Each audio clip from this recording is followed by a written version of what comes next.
নারী সংস্কার নামে একটা আন্দোলন চলছে, নারীরা নাকি পুরুষের সমান অধিকার চায়।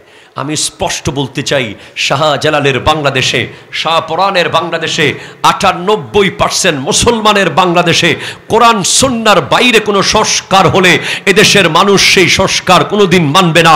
আমরা নারীদেরকে মা হিসেবে মাতার তাজ বানিয়ে রাখবো, বিবি হিসেবে নিজের সিনার মধ্যে রাখবো, বোন হিসেবে সর্বোচ্চ মায়া মোহাব্বতের মধ্যে রাখবো, কন্যা হিসেবে সম্পূর্ণ ইসলাম সম্মতভাবে বড় করে তাকে স্বামীর হাতে তুলে দিয়ে জান্নাত নিশ্চিত করব। ঠিক কিনা কথা বলেন? আমার নবী স্পষ্ট বলেছেন, হুব্বিবা ইলাইয়া মিন দুনিয়াকুম সালাস, এই দুনিয়াতে আমাকে 3টা জিনিস প্রিয় করে দেওয়া হয়েছে। আমার নবীর সবচেয়ে প্রিয় জিনিস 3টা। 1 নম্বর আন-নিসা, মা জাতি, মা, বোন, স্ত্রী, ফুফু, খালা, যত নারী আছে এদের অধিকার, এদের সম্মান, এদের মর্যাদা যেটা ইসলাম দিয়েছে, ওটা যদি আপনি পরিপূর্ণভাবে দেন, আমার নবী আপনার জন্য কিয়ামতের মাঠে সুপারিশ করবে। আমার মা বোনদেরকে বলবো, আপনারা আর কি অধিকার চান?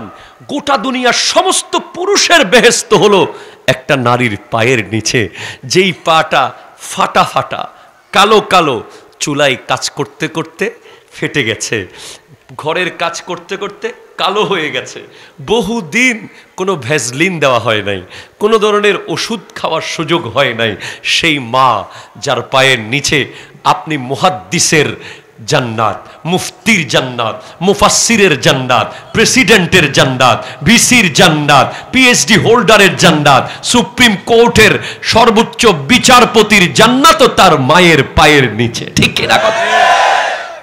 এরপরেও যারা সমান অধিকার খোঁজে, মূলত তারা নারী জাতিকে এক অন্ধকারের দিকে ঠেলে দিচ্ছে। আমাদের একটা ইউটিউব ব্লগার, তার একটা ব্লগ আমি দেখলাম, সে যখন ডাক্তারের কাছে যাবে বিবিকে নিয়ে, বলছে আজকের ডাক্তারের ফিস তুমি দিবা।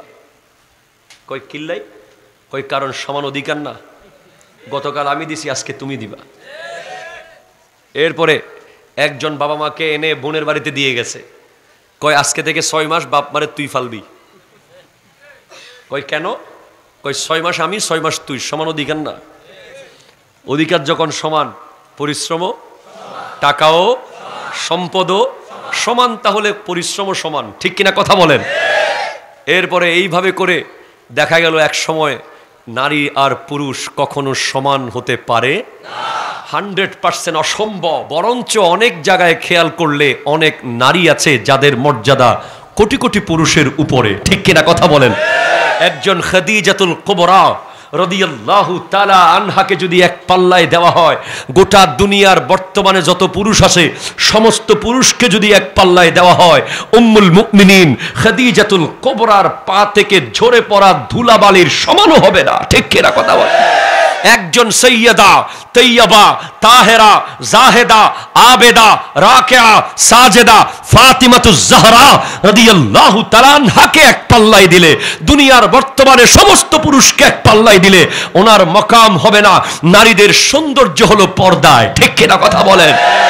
নারীরা সমান অধিকার চাইলে পদে পদে লাঞ্ছিত হবে, আর যদি সমান অধিকার না চায় তাহলে নারীরা বাবার থেকেও পায়, স্বামীর থেকেও পায়। ঠিক কিনা কথা বলেন?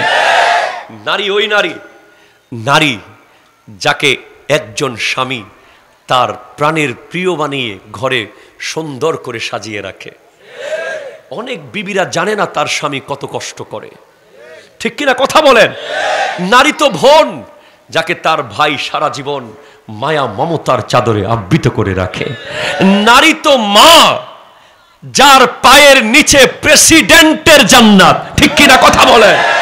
যদি বলেন গোটা পৃথিবীর বর্তমানে সবচেয়ে পাওয়ারফুল পুরুষ যেই হোক, যেই দেশের প্রেসিডেন্ট হোক, নিশ্চিতভাবে আমার নবী নারীকে এত সম্মান দিয়েছেন, আল জান্নাতু তাহতা আকদামিল উম্মাহাত, জান্নাত হলো নারীর পায়ের নিচে, মানে মায়ের পায়ের নিচে। ঠিক কিনা? প্রত্যেক বিষয়ের জন্য আলাদা আলাদা ব্যক্তি আছে। নারী থাকবে ঘরের ভিতরে, পুরুষ থাকবে বাইরে। ঠিক কিনা বলেন? নারী থাকবে ভেতরে, যত গোপন তত দামি, যত ওপেন তত বদনাম, তত গুনাহ, তত জাহান্নাম। ঠিক কিনা কথা বলেন? নবীর বিবি হযরতে আয়েশা সিদ্দিকা রাদিয়াল্লাহু তাআলা আনহা জমিনের উপরের মানুষকে তো পর্দা করেছেন, কবরের ভেতরের জাতকেও পর্দা করেছেন।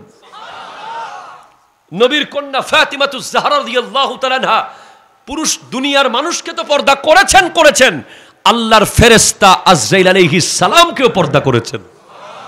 নারী সংস্কার, ইসলাম বিরোধী কোন সংস্কার এদেশের মানুষ মানবে? জোরে বলেন, মানবে?